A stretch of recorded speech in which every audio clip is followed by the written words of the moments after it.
On the 14th of February in the year 1933, Bumpy Johnson walked into a basement where he was outnumbered 12-1, and by the time it was over, Harlem would never be the same. Dutch Schultz had sent what he believed was an unstoppable death squad, the most lethal men on his payroll, to make sure that this young upstart from Harlem died in a way the entire city would feel. Instead, that night became the moment Bumpy Johnson stopped being just another enforcer and turned into something closer to a legend. To understand that night, it is necessary to step back into Harlem in the early 1930s, a neighborhood already past the bright glow of the Harlem Renaissance and deep in the shadow of the Great Depression. The money had dried up, opportunities had vanished, and people who once believed in art, music, and progress now believed in survival. When survival is all that remains, people reach for risk, for luck, for anything that looks like a way out. In Harlem, that desperate hope took the form of the numbers racket, an illegal lottery that ran through barber shops, corner stores, and back rooms like an underground bloodstream. A person could risk a single nickel and walk away with $50, an impossible sum for someone scraping by on roughly $7 a week. And that tiny coin became more than metal. It turned into hope itself, a currency stronger than cash. Dutch Schultz, a German Jewish gangster from the Bronx who had grown rich off bootlegging during Prohibition, saw that invisible river of money and decided it was going to replace the empire that alcohol had once given him. Dutch's ambition crashed into the reality that Harlem already had rulers, and they did not answer to him. At the center stood Madame Stephanie St. Clair, known as the Queen of Numbers, a Caribbean immigrant who had carved out her power from nothing, and beside her was her enforcer, a young man named Ellsworth Bumpy Johnson. Bumpy was not the typical hired gun. He had sharpened his mind in prison, devouring Shakespeare and philosophy, and he understood that in Harlem, genuine respect could not be purchased through fear alone. When runners working for Madame St. Clair were robbed, Bumpy did not simply retaliate. He made sure every stolen dollar came back, sending a message that loyalty would be protected. When corrupt police tried to squeeze black business owners for bribes, he did not always resort to bullets. Sometimes he destroyed their reputations or careers instead, erasing their influence rather than their lives. His methods were strategic, measured, and rooted in the idea that he answered to Harlem before he answered to any outside power, which is why he refused to bend the knee to Dutch Schultz. In January of 1933, Dutch tried diplomacy backed by threat. He sent a group of emissaries up to Harlem, and they took seats in Madame St. Clair's club on 133rd Street as if they already owned the place. Their proposal was blunt: join forces with Dutch, pay him tribute from the numbers operation, or end up buried, reduced to another cautionary tale. Madame St. Clair, who had spent years building her kingdom in a world designed to crush her, looked at the white men who dared to dictate terms in her own establishment and told them to leave. When they turned to Bumpy, standing silent in the corner, and suggested he should be smart and take their side, he did not move, did not speak, and offered only a cold stare, the kind of look that sent men home to double-check their life insurance policies. The emissaries retreated and carried the insult back to Dutch Schultz, a man not accustomed to hearing the word no, especially not from a black woman and her lieutenant. Dutch's response was not negotiation, but annihilation. He decided Harlem would be taught a lesson in blood, and at the center of that lesson would be Bumpy Johnson, whose death was supposed to be spectacularly brutal and widely talked about, a warning shot meant to make the rest of the neighborhood fall into line. On Valentine's Day of that same year, a date almost mockingly romantic given what was coming, Bumpy received word that Dutch's men were planning to raid Madame St. Clair's main counting house on Lenox Avenue at dawn. Bumpy chose to investigate alone, a decision that could be read as his first mistake, or as part of a carefully calculated plan that only he fully understood. The trail led him to a version of the Cotton Club that tourists never saw. The famous Cotton Club downtown catered to white crowds hungry for black entertainment, but this spot was the true after-hours Cotton Club of Harlem, where local players drank, gambled, and settled their disputes away from outsiders' eyes. Its basement served as a storage room crowded with liquor crates, poker tables, and most importantly, a single narrow staircase leading in and out, making it an ideal place to lay an ambush. At precisely 4:32 in the morning, Bumpy descended the stairs into that confined space. The room was almost completely dark, lit only by a lone bulb swinging overhead, its movement throwing shifting shadows across the walls. Then he heard a distinct mechanical sound, the chilling chorus of safeties being clicked off. A dozen guns, a dozen men stepped forward from the darkness, and with them came names, whispered in criminal circles: Tommy the Executioner, Vento, Marty, Icepick, Delaney, and many more whose identities even the police did not know. Tommy, infamous for killing 16 men at close range while staring them directly in the eyes, stepped out as the group's spokesman. He greeted Bumpy with a cruel smile and a message.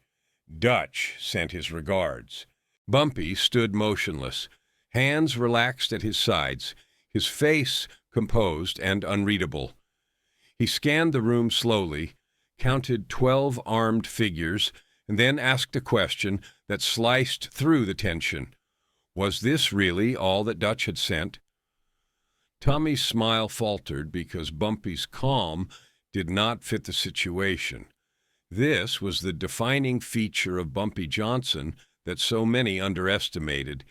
He did not swagger or bluff, and whenever he spoke, he did so with intention. Standing there, outnumbered 12-1, and still sounding unimpressed, he was not showing empty bravado.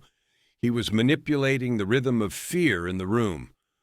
Tommy warned that Bumpy had a few seconds left to beg for his life and raised his gun, convinced the end was already written. Bumpy tilted his head and replied that Tommy was making a mistake. When Tommy demanded to know what could possibly be mistaken about killing a man who was clearly doomed, Bumpy calmly answered that the real error was assuming he had come there alone. The guns remained trained on him, but doubt now crept into the eyes behind those sights, and Tommy's quick glance toward the staircase betrayed his own sudden uncertainty. Seeing nothing on the stairs, Tommy tried to recover his confidence and accused Bumpy of bluffing, but for the first time that night, Bumpy allowed himself a small smile and simply said, "Then, pull the trigger." No one fired. In that hesitation, Bumpy seized control of the moment, because Dutch's men were unaware that they had just stepped into his arena, not theirs. Bumpy had been fighting since he was a child of about 10 years in Charleston, South Carolina, long before Harlem ever knew his name. He had lived through street brawls, prison uprisings, and violent territorial disputes, and from that world he had drawn one profound lesson. Violence has its own rhythm. a tempo that can be read and redirected by someone who understands it. In the Cotton Club basement, despite being surrounded, Bumpy controlled that rhythm. Tommy tightened his finger on the trigger and gave what he called a final chance. In that split second, Bumpy moved, but not in the way anyone expected. He did not reach for a gun, instead lashing out with a single punch at the vulnerable point in the room, the hanging light bulb. Glass shattered, and the basement plunged into total darkness. For a heartbeat there was silence, then pandemonium erupted as men began firing at vague shapes and sounds they could not properly see. Tommy shouted for them to hold their fire, but fear is not disciplined and does not respect orders once it has taken hold. In that darkness, Bumpy became something unseen and unpredictable, while Dutch's men were clumsy and blind, unfamiliar with the cluttered layout. Bumpy knew every crate, every table, every corner from countless poker games held there, and he used that knowledge as a weapon. One by one, the enforcers went down, not primarily from Bumpy's bullets, but from his hands, from strikes delivered in the confusion, and from their own panicked gunfire turned accidentally against each other. There were screams, the sound of bodies crashing to the floor, more shots and more cries as the chaos fed on itself. Tommy tried to reorganize his men, calling for them to push toward the staircase, but Bumpy had already reached that critical choke point. The storm of violence lasted perhaps 3 minutes, though to those inside it must have stretched into what felt like 3 hours. Then, abruptly, there was nothing but silence. When someone eventually opened the basement door from upstairs and allowed daylight to spill down the steps, the scene that emerged was staggering. 11 bodies lay scattered across the room, some dead, others broken or bleeding, all of them incapacitated. There were broken bones, gunshot wounds inflicted by their own allies, and men lying unconscious in pools of blood. Only one man remained awake. Marty, Ice Pick, Delaney, slumped against a wall, breathing in short, frantic bursts, still clutching a gun that shook in his trembling hand. Bumpy was nowhere to be found. He had vanished as if the darkness itself had swallowed him. Marty dragged himself toward the staircase, each movement grinding pain through what felt like shattered ribs and other internal injuries. It took him nearly 20 minutes to climb out of that basement and reach the street where the rising sun was just beginning to brighten the city. Blood soaked his money as he waved it desperately to flag down a cab. He gave the driver a single destination, Arthur Avenue in the Bronx, where Dutch Schultz kept his headquarters and held court at his social club. At 8:17 that morning, Marty staggered into Dutch's club. Dutch was in the middle of breakfast, calmly eating eggs and toast, sipping coffee, and reading the newspaper like any businessman starting his day. When he looked up and saw Marty drenched in blood, the room's easy mood shattered, and Dutch went completely still. He asked where the rest of his men were, but Marty could only shake his head at first, words caught in his throat. When he finally managed to speak, he said that the others were gone, dead, every last one. Then he added that Bumpy had made a choice not to kill him and had allowed him to live for a specific purpose, to carry a message. The entire club fell quiet. Dutch's lieutenants, bookkeepers, and bodyguards stopped what they were doing and watched, knowing that whatever was said next could ignite a war. Dutch demanded to know the message, his voice cold as ice. Marty reached slowly into his jacket, triggering a reflex from Dutch's men, who reached for their own weapons. But instead of drawing a gun, Marty pulled out a single blood-stained playing card, the ace of spades. He laid it gently on the table in front of Dutch. According to Marty, Bumpy had told him to deliver a very clear statement. Harlem was not for sale, and if Dutch insisted on sending more men, he should also send more cards, because Bumpy was collecting a full deck.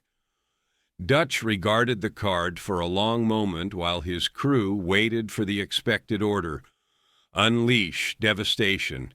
Send dozens of gunmen to burn Harlem and erase Bumpy's name through sheer overwhelming force. Instead of erupting with rage, Dutch picked up the card and examined it before letting a twisted, resigned smile cross his face. He admitted that Bumpy had courage, a quality he, as a hardened killer, could not help but respect. One of his men protested that they could not simply let this insult stand, but Dutch silenced him with a raised hand. Dutch asked a question that cut to the heart of the matter. Did they truly understand the cost of going to war with someone who did not fear death, someone possibly smarter than they were, and someone backed by an entire neighborhood ready to stand with him? He answered his own question by saying such a conflict would cost everything, and in the end, it would be over. Numbers money, a stream of income, important, but not irreplaceable when other, easier sources of profit existed. With that, Dutch declared Harlem off limits. He dropped the ace of spades into an ashtray and set it on fire, announcing that they were finished with Harlem and that Bumpy Johnson could have it. The decision stunned everyone present because Dutch Schultz was known as the kind of mobster who went to war with men like Lucky Luciano, killed his own partners, and never backed away from confrontation. For him to retreat now raised a single sharp question. Why? The answer, as Dutch clearly understood, was that Bumpy had demonstrated a willingness to die for his principles, a kind of resolve that even brutal men recognize as dangerous. Against a person like that, there are only two viable strategies: kill them outright or leave them alone, and Dutch, after that night in the Cotton Club basement, believed he could no longer be sure of killing Bumpy. Decades later, in the 1970s, a reporter sought out one of the old employees of the Cotton Club to ask what had really transpired in that basement. The elderly man reportedly smiled and suggested that the accepted story left something out. He claimed that Bumpy had not, in fact, gone into that situation entirely alone. According to his version, 4 of Bumpy's men had waited upstairs. Once Dutch's gunmen descended into the basement, those 4 supposedly locked the door from the outside, trapping them in the darkness with Bumpy. The old man said Bumpy could have killed all 12 if that had been his wish, but he deliberately chose to leave one survivor. In this telling, Bumpy understood that slaughtering every man would ignite a long and bloody war, while humiliating them, leaving one broken messenger to walk back to Dutch, would end the conflict before it truly began. Whether that detail is literal truth or has grown into legend over the years is impossible to prove with certainty. What is known is that, after that night, Dutch Schultz never again sent gunmen into Harlem, and Bumpy Johnson emerged as the uncontested king of the neighborhood's underworld. For roughly the next 35 years, he watched over Harlem as if it were his own family, relying not on random brutality but on strategy, intelligence, and a personal code. Bumpy kept that ace of spades, had it framed, and hung it in his office as a constant reminder that genuine respect is not handed over freely. It is taken and defended. On that February night in 1933, 12 men walked down into a basement, one came back out, and the balance of power in Harlem shifted forever.